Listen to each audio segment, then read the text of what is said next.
ನಮಸ್ಕಾರ. ವನಜಾ ಮಲ್ನಾಡ್ ಬಂದಾಯಿತು, ಹೊಸ ವಿಡಿಯೋ ತಂದಾಯಿತು. ಬನ್ನಿ ಇವತ್ತು ಪ್ರೇಮ ಕಾವ್ಯ ಸೀರಿಯಲ್ಲು ಹೇಗೆ ಮೂವ್ ಆಗುತ್ತೆ, ಏನು ಸ್ಟೋರಿ ನೋಡೋಣ. ಇಷ್ಟ ಆದರೆ ಸಬ್ಸ್ಕ್ರೈಬ್ ಮಾಡಿ, ಹಾಗೆ ಲೈಕ್ ಕೊಡಿ. ಮಹೇಶ್ವರಿ ತಮ್ಮ ಮಹೇಶ್ವರಿಗೇನೋ ಹಿಂಸೆ ಕೊಟ್ಬಿಟ್ಟಿದ್ದಾರೆ ಅಂತೇಳ್ಬಿಟ್ಟು, ನಮ್ಮ ಅಕ್ಕಂಗೆ ಹಿಂಸೆ ಕೊಟ್ಟಿದ್ದಾರೆ ಅಂತೇಳ್ಬಿಟ್ಟು ದಾಮಿನಿ ಜೊತೆ ಸೇರಿಸ್ಕೊಂಡಿರ್ತಾಳೆ. ಅಂದರೆ ಪ್ರೇಮ ಮತ್ತು ಕಾವ್ಯ ಸೇರಿಕೊಂಡು ಮಹೇಶ್ವರಿಗೆ ಹಿಂಸೆ ಕೊಟ್ಟಿದ್ದಾರೆ ಅಂತ ಇವಳು ಮಹೇಶ್ವರಿ ತಮ್ಮ ಕಿಟ್ಟಿಗೆ ಹೇಳ್ಬಿಟ್ಟಿದ್ದಾರೆ. ಹಾಗಾಗಿ ಅವನು ಅದನ್ನೇ ನಿಜ ಅಂತ ನಂಬ್ಕೊಂಡು ದಾಮಿನಿ ಜೊತೆ ಸೇರಿಕೊಂಡಿದ್ದಾನೆ. ದಾಮಿನಿ ಹೇಳ್ದಂಗೆಲ್ಲ ಕೇಳ್ತಾನೆ. ದಾಮಿನಿ ದುಡ್ಡು ಕೊಡ್ತೀನಿ ಮತ್ತು ನನ್ನ ಪ್ರಾಪರ್ಟಿ ಅರ್ಧ ಕೊಡ್ತೀನಿ ಹಂಗೆಲ್ಲ ಹೇಳ್ಬಿಟ್ಟಿದ್ದಾಳೆ. ಅದೆಲ್ಲ ನಂಬ್ಕೊಬಿಟ್ಟಿದ್ದಾನೆ ನಿಜ ಅಂತ ಹೇಳ್ಬಿಟ್ಟು. ಆಮೇಲೆ ಕೇಳ್ತಾನೆ, ಈಗೆಲ್ಲ ಆಯ್ತಲ್ಲ ದಾಮಿನಿ, ನನಗೆ ಕೊಡೋ ಅಂಥದ್ದನ್ನೆಲ್ಲ ಕೊಡು ಅಂತ. ಅದೇನು ಅರ್ಜೆಂಟು, ಕೊಡ್ತೀನಿ, ನಾನು ಹೇಳಿದ ಮೇಲೆ ಕೊಡಲ್ಲ ಅಂತೀನ, ಕೊಡ್ತೀನಿ, ನಿನಗೇನೆ ಇನ್ಯಾರಿಗೆ ಕೊಡ್ತೀನಿ ಅಂತ ಹೇಳ್ಬಿಟ್ಟು ನಾಟಕ ಆಡ್ತಾ ಇರ್ತಾಳೆ.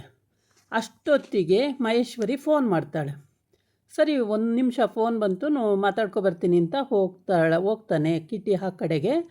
ಆವಾಗ ಮಹೇಶ್ವರಿ, ಹಲೋ ಅಕ್ಕ, ಹಲೋ ಅಕ್ಕ, ಹೇಗಿದೆಯಕ್ಕ, ಎಲ್ಲಿದೆಯಕ್ಕ, ಏನೂ ತೊಂದರೆ ಆಗಿಲ್ಲ ತಾನೇ ಅಂತ ಹೇಳ್ತಾನೆ. ಇಲ್ಲ ಕಣೋ, ನನಗೇನು ತೊಂದರೆ ಆಗಿಲ್ಲ, ಮತ್ತು ಪ್ರೇಮ ಕಾವ್ಯ ತೊಂದರೆ ಕೊಟ್ಟರು ಅಂತ ಹೇಳಿದ್ಲಲ್ಲ ದಾಮಿನಿ. ಇಲ್ಲ ದಾಮಿನಿನೇ ಹುಟ್ಟು ಕ್ರಿಮಿನಲ್ಲು, ಅವಳು ಸರಿ ಇಲ್ಲ, ಅವಳು ಮಾತು ಕೇಳಬೇಡ, ಅವಳಿಂದನೇ ನಾವು ಈ ಸ್ಥಿತಿ ಬಂದಿದ್ದು, ಹಾಗೆ ಹೀಗೆ ಅಂತೆಲ್ಲ ಬೈತಾಳೆ. ಹೌದಾ, ಮತ್ತು ಅವಳು ಹಂಗನ್ಲಕ್ಕ ಅಂತ ಹಂಗಂತ ಹೇಳ್ತಾ ಇರುವಾಗಲೇ ಬಂದ್ಬಿಟ್ಟು ಅವಳ ಕಡೆ ಆಳುಗಳು ತಲೆಗೆ ಹೊಡೆದು ಬಿಡ್ತಾರೆ. ಹಿಂದ್ಗಡೆಯಿಂದ ಅವನಿಗೆ, ಕಿಟ್ಟಿಗೆ ತಲೆಗೆ ಹೊಡೆದ ತಕ್ಷಣ ಅವನು ಬಿದ್ದೋಗ್ಬಿಡ್ತಾನೆ. ಆಮೇಲೆ ಏನಾಯಿತು, ಕಿಟಿ ಹಲೋ ಅಂತ ಇರ್ತಾಳೆ, ಏನು ಶಬ್ದನೇ ಬರಲ್ಲ. ಆಮೇಲೆ ಮಹೇಶ್ವರಿ ಹುಡ್ಕೊಂಡು ಅಲ್ಲಿಗೆ ಬರ್ತಾಳೆ. ಅಷ್ಟೊತ್ತಿಗೆ ಪ್ರೇಮ, ಕಾವ್ಯ, ಮಹಾದೇವ ಮತ್ತು ರಾಮು ಎಲ್ಲ ಅಲ್ಲಿಗೆ ಬಂದಿರ್ತಾರೆ. ಮತ್ತು ಕಲ್ಯಾಣಿ, ಶ್ರೀನಿವಾಸನ್ ಅಲ್ಲೇ ಕಟ್ಟಾಕಿರ್ತಾರೆ. ದಾಮಿನಿ ಕೂಡ ಅಲ್ಲೇ ಇರ್ತಾಳೆ. ಅವಳು ಆಳುಗಳು ಅಂದರೆ ಅವಳು ಚೇಲಗಳು ಎಲ್ಲ ಅಲ್ಲೇ ಇರ್ತಾರೆ. ಆವಾಗ ಅವಳು ಏನು ಮಾಡ್ತಾಳೆ ಅಂದರೆ, ಈಗೆಲ್ಲ ಬಂದುಬಿಟ್ರಲ್ಲ ಅಂತೇಳ್ಬಿಟ್ಟು ಇನ್ನು ಹೆಂಗೆ ಬಚಾವಾಗೋದು ಅಂತೇಳಿ ಅವಳು ಇದನ್ನೆಲ್ಲ ಕಟ್ಟನ್ನೆಲ್ಲ ಬಿಚ್ಚಿಬಿಡ್ತಾರೆ ಇವರು ಪ್ರೇಮ ಕಾವ್ಯ. ದಾಮಿನಿ, ನಿನ್ನ ಆಟ ನಡೆಯಲ್ಲ ಹಾಗೆ ಹೀಗೆ ಅಂದ್ಕೊಂಡು.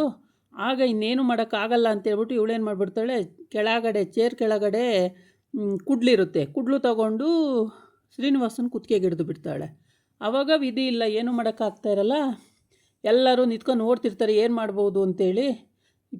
21 ವರ್ಷದಿಂದ ನನಗೆ ಹಿಂಸೆ ಕೊಟ್ಟಿದೆಯಾ, ಅದಕ್ಕೆ ಮುಂಚೆ ಕಲ್ಯಾಣಿ ಅವಳು ಕೆನ್ನೆಗೆ ಸಖತ್ತಾಗಿ ಹೊಡಿತಾಳೆ, ಬೀದ್ದೋಗಂಗೆ ಹೊಡಿತಾಳೆ. ಅವಳು ಕೆನ್ನೆಗೆ ಹೊಡೆದ ತಕ್ಷಣ ಇವಳು ಕೆಳಗೆ ಬೀಳ್ತಾಳಲ್ಲ, ಕುಡ್ಲು ನೋಡಿಬಿಡ್ತಾಳೆ. ಕುಡ್ಲು ನೋಡಿದ ತಕ್ಷಣ ಕುಡ್ಲು ಎತ್ಕೊಂಡು ಶ್ರೀನಿವಾಸನ ಕುತ್ತಿಗೆಗೆ ಹಿಡಿದು ಬಿಡ್ತಾಳೆ. ಆವಾಗ ಶ್ರೀನಿವಾಸನ ಕುತ್ತಿಗೆಗೆ ಹಿಡಿದ ತಕ್ಷಣ ಹೇಗೆ ಬಚಾವಾಗೋದು ಇವಳ ಕಡೆಯಿಂದ ಅದನ್ನ ಹೆಂಗೆ ಕಿತ್ಕೊಳ್ಳೋದು ಅಂತ ಯೋಚನೆ ಮಾಡ್ತಾ ಇರ್ತಾರೆ. ಅಷ್ಟೊತ್ತಿಗೆ ಹಂಗೆ ಯೋಚನೆ ಮಾಡೋ ಟೈಮಿಗೆ ಕಲ್ಯಾಣಿಗೆ ಒಂದು ಐಡಿಯಾ ಹೊಳೆಯುತ್ತೆ.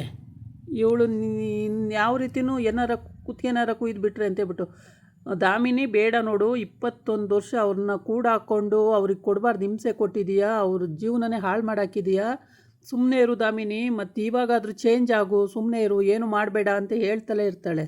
ಆದರೂ ದಾಮಿನಿ ಕೇಳಲ್ಲ.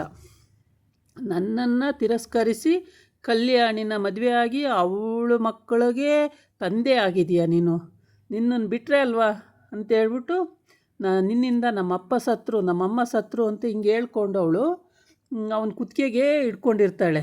ನೀನು ಹೆಚ್ಚಿಗೆ ಮಾತಾಡಿದ್ರೆ ನಿನ್ನನ್ನು ಕುತ್ತಿಗೆನೇ ಕುಯ್ದು ಬಿಡ್ತೀನಿ, ಹಾಗೆ ಹೀಗೆ ಅಂದ್ಕೊಂಡು.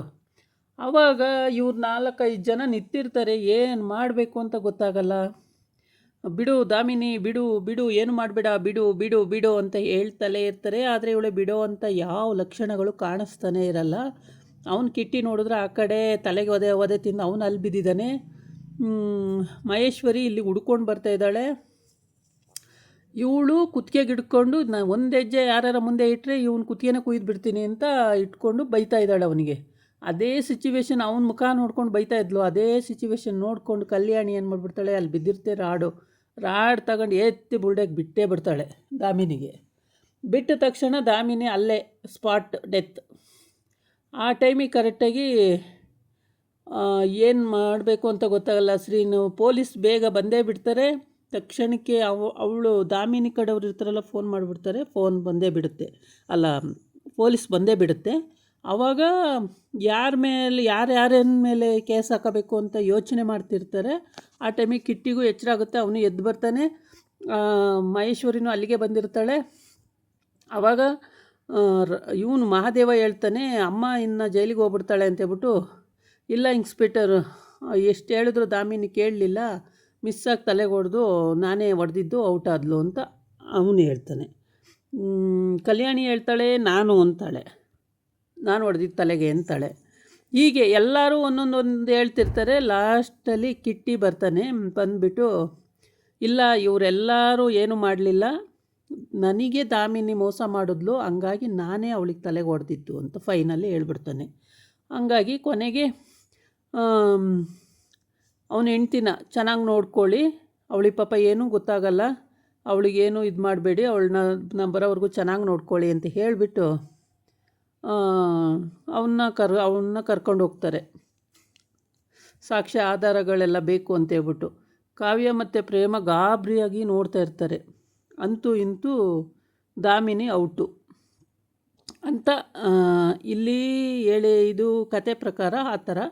ಆ್ಯಕ್ಚುಲಿ ಅವಳು ಬದುಕಿದಳೋ ಸತ್ತಿದಳೋ ಇವತ್ತಿನ ಎಪಿಸೋಡಲ್ಲಿ ಇಷ್ಟು ಸಿಕ್ಕಿದೆ.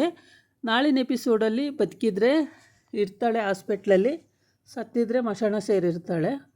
ಹೀಗೆ ಅಷ್ಟು ಕ್ರಿಮಿನಲ್ ಆ್ಯಕ್ಟಿವಿಟೀಸ್ ಮಾಡಿ ಆ ಥರ ಎಲ್ಲರನ್ನೂ ಎತ್ಕಟ್ಕೊಂಡು ಯಾರ್ದೋ ಗಂಡನ ತೊಗೊಂಡೋಗಿ 21 ವರ್ಷ ಕೂಡ್ಕೊಂಡು ಏನೇನೋ ಕತೆಗಳು ಮಾಡಿ ಲಾಸ್ಟಲ್ಲೂ ಅತ್ಲಾಗಿ ಮಶಾಣ ಸೇರಿದ್ಲೋ ಅಥವಾ ಹಾಸ್ಪಿಟ್ಲು ಸೇರಿದ್ಲೋ ನೋಡಬೇಕು.